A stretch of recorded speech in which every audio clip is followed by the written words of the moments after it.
আমি আপনাদের এই টেলিভিশনের প্রচারিত নিউজটা কয়েকবার দেখেছি। আমি কয়েকটা জিনিস, একটা ল্যাব টেস্টের রিপোর্টটা প্রতিবেদক বলেছেন, কিন্তু আমার কাছে ইন্টারেস্টিং লেগেছে যে পদ্মা ওয়েলের যিনি জিএম, যিনি সাক্ষাৎকার দিতে চাননি, একটা অডিও ক্লিপ আপনারা প্রচার করেছেন। তিনি ওখানে চ্যালেঞ্জ দিয়েছেন যে আমরা সরবরাহ করার পরে আমাদের ডিপু থেকে, মানে পদ্মার ডিপুর থেকে তেলটা নেওয়ার পরে বিমান বাহিনী বা এই যে বিজিবির যে হেলিকপ্টারে এই মাঝপথে কি হয় সেটার দায়িত্ব ওনারা নিতে চাননি।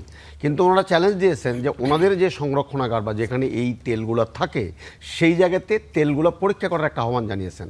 আমি মনে করি সরকারের সংস্থা, একটা অত্যন্ত সেন্সিটিভ সংস্থার এই জেট ফিলে কিন্তু এটা ধরা পড়ছে, যেখানে সেনাবাহিনীর যুদ্ধ বিমান সেটা ব্যবহার করে, বিজেপির হেলিকপ্টার ব্যবহার করে। খুবই সেন্সিটিভ একটি জায়গা, তারা আমাদের সম্পদ দেশের এবং জাতির। অতএব আমি তো মনে করি যে এতক্ষণ এই বিষয়টি নিয়ে যদি জাতির কাছে এই সেনাবাহিনী বা এই বিমান বাহিনী বা এই বিজিবির পাশ থেকে একটি সুস্পষ্ট বিকল্প একটি জায়গা থেকে বা নিরপেক্ষ আরেকটি জায়গা থেকে, এমএসটিআই দিয়েছে, এখানে আমাদের বুয়েটের জ্বালানি বিশেষজ্ঞরা আছেন বা অন্যান্য যে জ্বালানি বিশেষজ্ঞ আছেন, তাদের কাছ থেকে এই টেস্টটা নিয়ে দুটার একটা কম্প্যারিজন করে বা কম্পেয়ার করে যদি একটা রিপোর্ট পাইতাম, তাহলে বোধহয় আমিও অন্তত একজন শিক্ষক হিসাবে স্বস্তি পেতাম। নিঃসন্দেহে যে আশঙ্কার কথাগুলো হয়েছে যে এর ফলে যে পানি এবং অ্যাসিড যে পাওয়ার যে ঘটনাটা, এমনটি তো হওয়ার কথা নয়। কারণ এখানে আমাদের সন্তানরা থাকে, সেটাকে ট্রেনিং দেয়, বা এখানে এই যে বিজিবির যে সন্তানরা দেশের সার্বভৌমত্ব নিরাপত্তার দায়িত্বে থাকে, অতএব তাদের জীবন ঝুঁকিপূর্ণ করা, এটা তো নিঃসন্দেহে একটি ভয়ানক রকমের অভিযোগ। এই অভিযোগটি সরকার খতিয়ে দেখবে। দেখেন, বাংলাদেশই বোধহয় একমাত্র দেশ যেখানে আমরা খাদ্যও ভেজাল দিই। আপনি বাজারে কোন খাদ্যটি খাবেন, কোন খাদ্যটি খাবেন না, এটাও কখনো ভাবতে খুব কষ্ট হয়। কোন খাদ্যটি আমি আমার সন্তানকে দেবো, কোন খাদ্যটি আমি সন্তানের জন্য কিনবো না, এরকমও নিশ্চিত হয়। অথচ দেশে কিন্তু নিরাপদ খাদ্য কর্তৃপক্ষ আছে যাদের দায়িত্বই হলো এগুলো করা। বিএসটি আছে। কয়েকদিন আমি আগে দেখলাম, গতকালকে বোধহয়, যে বোধহয় 26টা না 17টা না কয়টা টুথপেস্টে সেটা মানে স্বাস্থ্যসম্মত নয়, এটা স্বাস্থ্যের জন্য ঝুঁকিপূর্ণ। আবার বিএসটিআই বলছে যে আমরা মানগুলো নিশ্চিত করি। আসলে আমরা সাধারণ মানুষ যারা ভোক্তা, আমরা যাব কার কাছে? আমরা কাদের কাছে যাব? আমরা তো আমাদের ট্যাক্সে বা আমাদের এই যে যারা কাস্টমার, যারা ভোক্তা, তাদের ট্যাক্সে তো এই ভোক্তা অধিকার কর্তৃপক্ষের বেতন হয়, তাদের গাড়ির তেল হয় বা অন্যান্য কিছু হয়।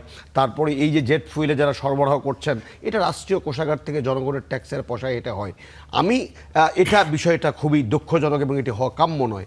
তবে একটি জিনিস আমার খুব ভালো লাগে, যে সেটি হলো গত 18 বছরে যে কোনো অভিযোগ উত্থাপিত হলে এটাকে অস্বীকার করার একটি প্রবণতা সরকারের ভেতর থেকে। এবার অন্তত ওইটুকু আমার চোখে পড়ে না। এই যে অভিযোগ হয়েছে, এখন পর্যন্ত হয়তো সরকার নিশ্চয়ই এটা ভাবে দেখছেন, নিশ্চয়ই এর জবাব ওনারা দেবেন যে কোথায় গলতটা হলো, কিন্তু অন্তত অস্বীকার করেননি। বা এই যে কালকে যে টুথপেস্টে যে এক ধরনের মানে অগ্রহণযোগ্য কম্পোনেন্ট পাওয়া গেল বা ইনগ্রেডিয়েন্ট পাওয়া গেল যেটা স্বাস্থ্যের জন্য ক্ষতিকর, বা এটা সেই সুস্থতার মানদণ্ডে যেটা সরকারি প্রতিষ্ঠান, সেই প্রতিষ্ঠানের কাছ থেকে আমরা অভিযোগটি অস্বীকারের, তারা ফোনে অভিযোগ অস্বীকার করেছেন, ক্যামেরার সামনে কথা বলতে তারা রাজি হননি। আসলে দায় এড়ানোর না না, আমি কিন্তু নিউজটা শুনেছি, ওনারা অস্বীকার করেননি। ওনারা বলছেন যে আমরা তাদেরকে পণ্য দেওয়ার আগ মুহূর্ত পর্যন্ত আমরা কোনো এই ভেজাল আমরা সরবরাহ করিনি। কিন্তু ইন বিটুইন এই পদ্মা ওয়েলের ডিপু এবং ব্যবহারকারী যারা, তাদের মধ্যে যে সঞ্চালনটা, এটা বলছে তারা ব্যবহার করে। তাহলে কোন পক্ষটি? পদ্মা ওয়েল তারা বলছেন যে অস্বীকার করেনি, তারা বলছে যে আমরা দেইনি। তাহলে আমরা যদি না দিয়ে থাকি, তাহলে এখন বোধহয় পথটি আছে। এই যে 17টি টেস্টটা হলো, এটা তো হয়েছে ব্যবহারকারীর কাছ থেকে, এটা তো ওই পদ্মার ডিপু থেকে নেওয়া হয়নি। তাহলে পদ্মার অরিজিনাল ডিপু থেকে তেলটা নিয়ে এটা পরীক্ষা করা দরকার, এবং পরীক্ষা করে যদি সত্যি সত্যি যদি পদ্মা অপরাধী হয়, তার শাস্তি নিশ্চিত হোক, এটা আমরা চাই। আর যদি পদ্মা ঠিক থাকে, আর যদি ব্যবহারকারীরা যারা ব্যবহার করলেন বা যারা এই যে ডিপু থেকে ওই তাদের কপ্টার পর্যন্ত নিয়ে গেলেন, এর মধ্যে যদি কিছু হয়ে থাকে, তাদেরকেও চিহ্নিত করে দৃষ্টান্তমূলক শাস্তিটা দেওয়া দরকার। দেখেন, অপরাধীরা কখন উৎসাহিত হয়? যখন অপরাধের শাস্তিটা না হয়।